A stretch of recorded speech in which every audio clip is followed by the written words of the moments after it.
aşklarda bu yazmışını bulmuş o anılar. Sine tügeli üzümlü yeşimin alıda.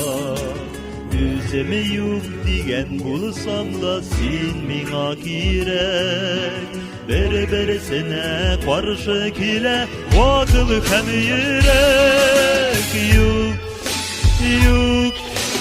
yollarıma karşı çıkma yok. Kullarımdan yalgız tutma diksin. Dışana gürmezin var, benim işin var, diksin var.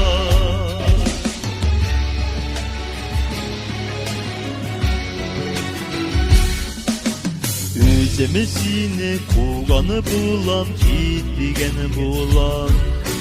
Başkalarını şulay kaşık gittigeni bulan. Bu dünyada başkalar küptiksin bergene. Seni kaşık gide algan kul bitiminigine. Yok yollarıma karşı çıkma yok. Kullarımdan yalnız tutma diksin.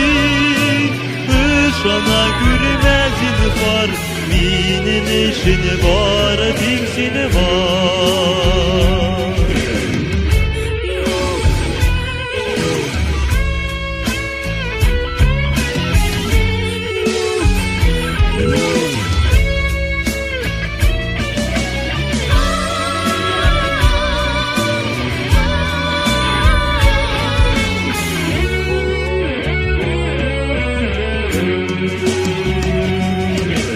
Yatları belen gürsem yalgır senin yüzüngeni.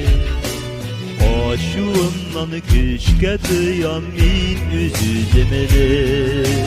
Yanıma da kile olmayayım, gitede olamayayım. Lakin seni başkalarına bine bire olamayayım. Yok yollarıma karşı çıkma yok. Kullarımdan yalgız tutma diksin. Dışana gürmezin var, benim için var, diksin var. Yok yollarıma karşı çıkma yok. Kullarımdan yalgız tutma diksin. Dışana gürmezin var, benim işin var, diksin var. Diksin. Dışana gürmezin var, benim işin var, diksin var. Benim işin var, diksin var.